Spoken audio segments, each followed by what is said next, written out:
Picture this, a Norfolk field, January 2026. Archaeologists brush away 2,000 years of English soil, and something gleams back at them. Bronze, ancient, shaped like the open mouth of a screaming boar. This isn't just another artifact. It's a voice from the ancient world. A war trumpet called a Carnyx, and it was designed for one purpose, to terrify. What you're about to hear is the story of how that trumpet came to be buried beneath English farmland, and what it might tell us about one of Rome's greatest nightmares. The Carnyx found in Norfolk is one of only 3 ever discovered in Britain. And here's the thing, this one is nearly complete. Its head intact, its ears still attached. That almost never happens. But that's not even the rarest part of this discovery. Buried alongside the Carnyx was something that's never been found anywhere in Britain before. A boar's head battle standard, the kind Celtic warriors would have carried into the most important battles of their lives, the kind that might have led an army against Rome itself. And when you look at where this hoard was buried, deep in the territory of the Iceni tribe, one name keeps coming up: Boudicca. Let's step back 2,000 years. Britain in the 1st century AD was a patchwork of Celtic tribes, each with their own kings, their own warriors, their own ways of making war. The Iceni were one of the most powerful. They controlled what we now call Norfolk and parts of Suffolk. They had gold, they had iron, and they had a fierce reputation. When Rome arrived in 43 AD under Emperor Claudius, they didn't conquer everyone at once. Some tribes fought, others made deals. The Iceni were somewhere in between. Their king, Prasutagus, became a Roman ally, a client king. He kept his throne, kept his wealth. As long as he kept the peace, it worked for a while. Prasutagus was clever. When he wrote his will, he tried to protect his family by leaving half his kingdom to the Roman emperor. The other half would go to his daughters. He thought Rome would honor the agreement. He was wrong. When Prasutagus died around 60 AD, Roman officials didn't just ignore his will. They annexed the entire kingdom, every village, every farm, everything the Iceni had. And then they did something that would light the fuse of rebellion. Roman soldiers publicly flogged Boudicca, Prasutagus' widow. They assaulted her daughters.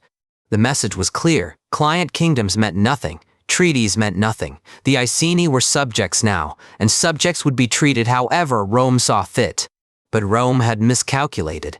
Badly, because Boudicca wasn't just a queen. She was about to become the face of vengeance. Word spread through the tribal territories. The Iceni were gathering. Other tribes joined them. The Trinovantes to the south, who had their own grievances against Roman rule. An army was forming, and with that army came their instruments of war, the Carnyx. This towering bronze trumpet shaped like the head of a screaming beast was built to do one thing: change the battlefield. The Carnyx wasn't just loud, though it was that. At full volume, experts say it produced a roaring, brassy sound designed to echo across valleys and carry through the chaos of combat. But it could also be played softly, whisperingly quiet, according to the National Museum of Scotland. The Carnyx was versatile. It was a weapon of sound. Romans were so fascinated and unnerved by these instruments that they depicted them constantly in their art. Carvings of captured Carnyx appeared on victory monuments across the empire. Now imagine being a Roman soldier.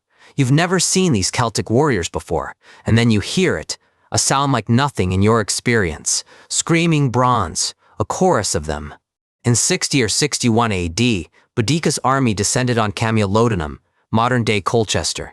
It was Rome's first major colony in Britain, a city of veterans and temples. It had no walls. The assault was devastating. Boudicca's forces burned the entire city. The Roman temple became a final refuge for hundreds of defenders. It fell in 2 days. There were no survivors. Rome sent a relief force. The 9th Legion, Legio IX Hispana, marched south to stop the rebellion. They never made it. Boudicca's warriors ambushed them and destroyed the entire infantry. Then came Londinium, London, already a thriving trading center.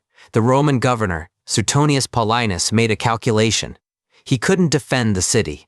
He evacuated who he could and abandoned it. Those who stayed behind paid the price. Boudicca's army burned London to the ground.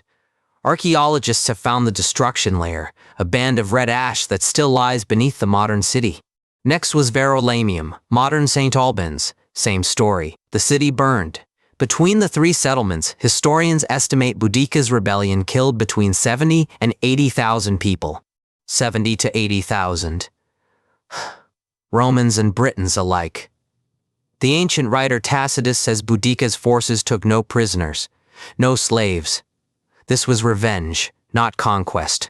For a few terrifying months, Rome's grip on Britain seemed to be slipping. The most powerful empire in the world was being beaten by a coalition of Celtic tribes led by a woman they had publicly humiliated. But Suetonius Paulinus was no fool. He gathered his remaining legions, about 10,000 men, and chose his ground. Somewhere in the Midlands. The exact location is still debated. The final battle was a disaster for the Britons. Despite vastly outnumbering the Romans, Boudicca's warriors were funneled into a narrow field. Roman discipline held. The revolt was crushed. Boudicca died shortly after, whether by her own hand or by illness.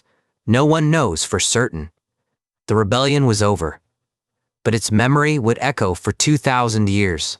Which brings us back to Norfolk, to a field where, 2 millennia later, archaeologists carefully lifted a bronze war trumpet from the earth. The Carnyx. The scream that once echoed across Roman battlefields. The discovery was actually made in summer 2025 during routine excavations in West Norfolk, but the announcement came in January 2026, and it stunned the archaeological world. Pre-construct archaeology called it a once-in-a-lifetime discovery. That's not hyperbole. The Carnyx is one of only 3 ever found in Britain, and this one still has its bell, its head, both ears. It's among the most complete examples ever discovered anywhere in Europe. 2,000 years underground, and the craftsmanship of that screaming boar's head is still visible. And then there's the standard, that boar's head battle standard found alongside the Carnyx. It's the first of its kind ever discovered on British soil, even rarer than the trumpet itself. Battle standards weren't just decorations. They were rallying points, spiritual symbols. When warriors saw that bronze boar rising above the chaos of battle, they knew where their leaders were, where they should be. The hoard dates to approximately 2,000 years ago, putting it squarely in the era of the Iceni tribe. Boudicca's people. The timing is almost too perfect. But here's where responsible archaeology meets compelling storytelling. Can we prove this Carnyx belonged to Boudicca? No. Can we prove it was played in her rebellion? Also no. What we can say is this. The hoard was buried in Iceni territory during the period of Boudicca's revolt. These were instruments of tribal power, the kind of objects that would have been at the heart of Iceni identity. Why were they buried? We don't know. Maybe to hide them from Romans. Maybe as a ritual offering to the gods. Maybe, and this is pure speculation, by someone who survived the revolt and wanted these treasures preserved. The past keeps its secrets, and sometimes that's what makes it so compelling. We hold this screaming bronze trumpet, and we know, we absolutely know, someone held it 2,000 years ago. Someone who lived through one of the most turbulent periods in British history. Someone who watched their world change forever when Rome arrived, and maybe watched it change again when Boudicca rose against them. If this story grabbed you, there are ways to get even closer to it. The January 2026 episode of BBC's Digging for Britain features the discovery, and it's worth watching for the excavation footage alone. Want to hear what a Carnyx actually sounded like? The National Museum of Scotland has replica instruments. And yes, they play them. That roaring, brassy scream, you can hear it yourself. Colchester, ancient Camulodunum, still bears the scars of Boudicca's assault. The Roman temple foundations are visible beneath the Norman castle. You're literally walking on layers of history. For updates on this discovery, consider following Norfolk Museum Service. The conservation work will take years. New findings may emerge. New connections to other hoards. Maybe even new instruments. And if you found this kind of thing interesting, the archaeology, the rebellion, the sound of ancient bronze, hit subscribe. We cover stories like this every week.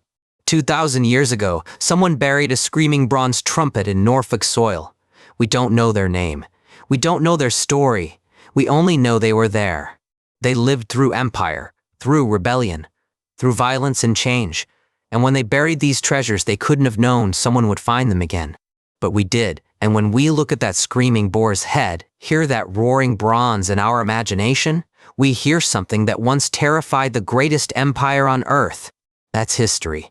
Still screaming through the centuries. Still waiting to be heard.